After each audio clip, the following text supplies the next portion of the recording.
23મી ફેબ્રુઆરી 2026નો વિધાનસભાનો દિવસ।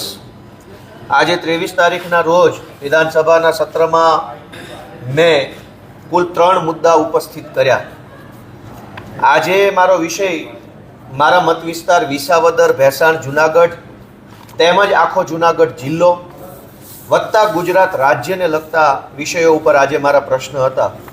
પ્રશ્ન ક્રમાંક 17 ઉપર મારો મુદ્દો હતો કે ભાવનગર જિલ્લો અને જુનાગઢ જિલ્લામાં તાલુકાવાર સરપંચની કેટલી જગ્યા ખાલી છે અને વોર્ડ સભ્યોની કેટલી જગ્યા ખાલી છે।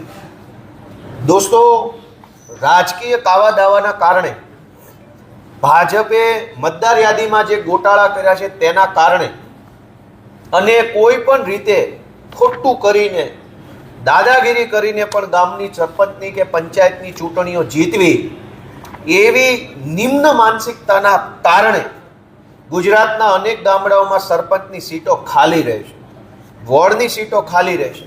કેવી રીતે એ પણ હું સમજાવું તે પહેલાં સરકારે મને જે જવાબ આપ્યો એ કહું કે જુનાગઢમાં એક સરપંચની જગ્યા ખાલી છે, માળિયા હાટીનામાં 2 ખાલી છે, વંથલીમાં 1 ખાલી છે, જેસરમાં 1 જગ્યા ખાલી છે, સિંહોરમાં 1 જગ્યા ખાલી છે। આમ મળી અને કુલ 4, આ તો ખાલી 2 જિલ્લાની વાત છે, 4 સરપંચોની જગ્યાઓ વર્ષોથી ખાલી છે।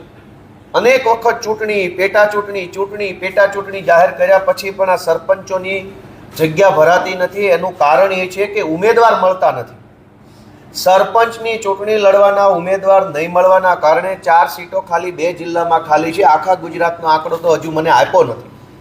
આ સિવાય જુનાગઢ જિલ્લાના જુનાગઢ તાલુકામાં 21 વોર્ડ સભ્યો ખાલી છે, માંગરોળમાં 5 ખાલી છે, વિસાવદરમાં 21 વોર્ડ સભ્યો ખાલી છે, ભેસાણમાં 12 વોર્ડ સભ્યો ખાલી છે અને એવી રીતે આખા જુનાગઢ જિલ્લામાં 95 જેટલા ગ્રામ પંચાયતના સભ્યોની સીટો એટલા માટે ખાલી છે કે ઉમેદવાર નથી મળતા।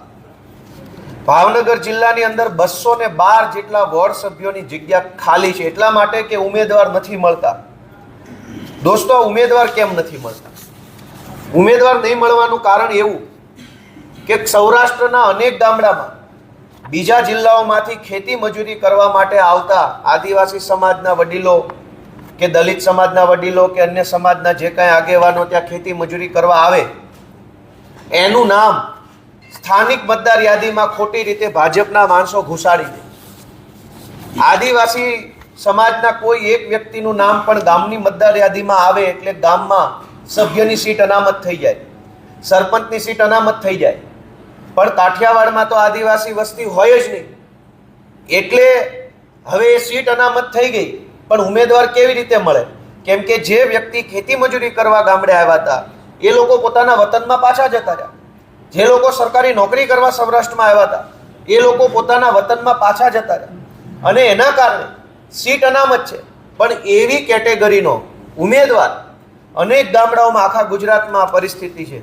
કેટલાક ગામમાં ઓબીસી ઉમેદવાર નથી મળતા, કેટલાક ગામમાં એસસી ઉમેદવાર નથી મળતા, કેટલાક ગામમાં એસટી ઉમેદવાર નથી મળતા, એટલા માટે કે એ ગામમાં એસસી, એસટી, ઓબીસીની કોઈ સંખ્યા હોતી જ નથી અને નહીં હોવાના કારણે એ ઉમેદવાર નથી મળતા એટલે વારંવાર જાહેરનામું બહાર પાડે, વારંવાર ચૂંટણી બહાર પાડે, તેમ છતાંય સરપંચમાં અને સભ્યમાં ફોર્મ નથી ભરાતા। આ ઘટના એટલે બને છે કે ભાજપવાળાએ મતદાર યાદીમાં ઘાલમેલ કરી છે અને એમના પાપે ગામમાં અત્યારે સરપંચો નથી। અને મારે બહુ દુઃખ સાથે સરકારે આંકડો આપ્યો છે કે ભાવનગર જિલ્લામાં 212, જુનાગઢ જિલ્લામાં 95, એમ મળીને 300 જેટલા સભ્યો અને સરપંચો ખાલી 2 જિલ્લામાં ચૂંટાયા વગરની જગ્યા ખાલી વર્ષોથી પડી છે। હવે સભ્ય ન હોય, સરપંચ ન હોય તો સરકારી જે ગ્રાન્ટ આવે એ ગ્રાન્ટને કેવી રીતે લોકોના વિકાસના કામમાં લેવી? મુખ્ય વ્યક્તિ જ હાજર નથી। તો આવા પ્રકારની દાદાગીરીને ખુલ્લી પાડવાનો પ્રયત્ન આજે મેં વિધાનસભાથી કર્યો। બીજો મારો 61 નંબરનો પ્રશ્ન છે કે બહુ મોટી જાહેરાતો થઈ રહી છે કે આયુષ્માન કાર્ડ આપી દીધું, મા કાર્ડ આપ્યું, પિતાજી કાર્ડ આપ્યું, ફૈબા કાર્ડ આપ્યું, અંકલજી આંટીજી કાર્ડ, બધા દરેક પ્રકારના કાર્ડ કાઢ્યા છે। પણ આ કાર્ડની વરવી વાસ્તવિકતા શું છે? આજે વિધાનસભામાં જવાબ આપ્યો કે માત્ર સુરત શહેર અને માત્ર રાજકોટ શહેર, આ 2 શહેરોમાં છેલ્લા 2 વર્ષમાં સરકારે 1712 કરોડ રૂપિયા પ્રાઇવેટ હોસ્પિટલોને ચૂકવી દીધા. આ 1712 કરોડ રૂપિયામાંથી સરકારી હોસ્પિટલ બનાવી હોત તો લોકોને શાનદાર સરકારી સુવિધા મળે. અરવિંદ કેજરીવાલે દિલ્હીમાં અને અત્યારે હાલ પંજાબમાં આમ આદમી પાર્ટીની સરકારે પ્રાઇવેટ હોસ્પિટલો નથી બનાવી, સરકારી હોસ્પિટલો બનાવી.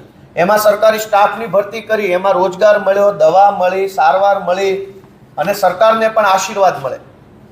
જ્યારે ગુજરાતમાં ભાજપની સરકારે માત્ર સુરત, રાજકોટ બે શહેરોમાં 1712 કરોડ રૂપિયા જેટલા જનતાના ટેક્સના પૈસા પ્રાઇવેટ હોસ્પિટલોને ચૂકવી દીધા.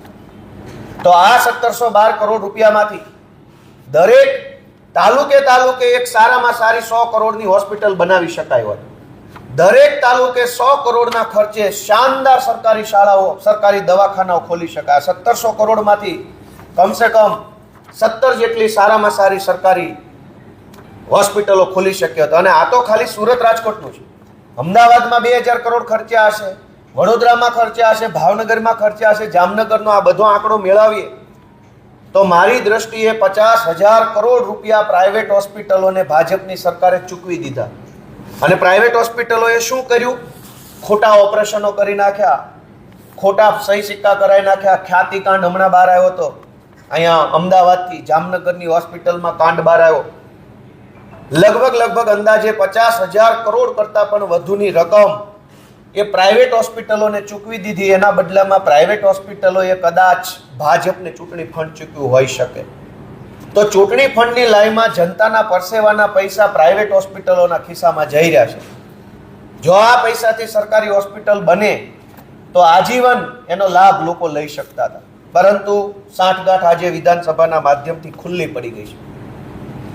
બીજો મારો પ્રશ્ન એ હતો કે અદાણી કંપની અને એસઆર કંપની પાસેથી સરકાર વીજળી ખરીદે છે, તો આ વીજળી ખરીદવાના એગ્રીમેન્ટ અને વીજળીમાં કેટલો ભાવ વધારો આપ્યો અને સરકારે કેટલી વીજળી ખરીદી એ પ્રશ્ન પૂછ્યો. કારણ કે દિલ્હીમાં અરવિંદ કેજરીવાલની સરકારે 300 યુનિટ વીજળી મફત આપવાની દેશના ઇતિહાસમાં પહેલીવાર શરૂઆત કરી. પંજાબમાં આમ આદમી પાર્ટીની ભગવંત માનની સરકાર હાલમાં પણ 300 યુનિટ વીજળી મફત આપે છે. જ્યારે ગુજરાતમાં લૂંટી લેવામાં આવે છે અને હજુ તો વીજળીમાં લૂંટવાનું બાકી હોય તો સ્માર્ટ મીટર આવી રહ્યા છે કે જેમાં ખૂબ મોટું બિલ આવવાનું છે. પણ આ બધા જ વીજળીના પૈસા કોના ખિસ્સામાં જાય છે? તો સરકારે આજે મને વિધાનસભામાં જવાબ આપ્યો કે અદાણી કંપની પાસેથી સરકારે છેલ્લા 2 વર્ષમાં ખાલી 2 સિટીમાં, આખા ગુજરાતની વાત નથી, અદાણી કંપની પાસેથી 15,000 કરોડ રૂપિયાની વીજળી સરકારે ખાલી 2 વર્ષમાં ખરીદી. સરકારના પણ વીજળી પેદા કરવાના પ્લાન્ટ આવેલા છે અલગ અલગ જગ્યાએ. થર્મલ પાવર પ્લાન્ટ છે, અન્ય રીતે જે સોલાર પાવર પ્લાન્ટ છે, બીજા ત્રીજી જગ્યાએ વીજળી ઉત્પન્ન કરવાની સરકારની પોતાની પણ ઇન્સ્ટિટ્યૂટ છે. પણ સરકારના પોતાના વીજળી ઉત્પન્ન કરવાના કેન્દ્રોને બરબાદ કરી, સરકાર પોતે કોઈ વીજળી ઉત્પન્ન કરવાનું બંધ કરી, અદાણી, એસઆર આવી બધી કંપનીઓને વધુને વધુ વીજળી ઉત્પાદન કરે એ માટે પહેલાં તો સબસિડી આપે.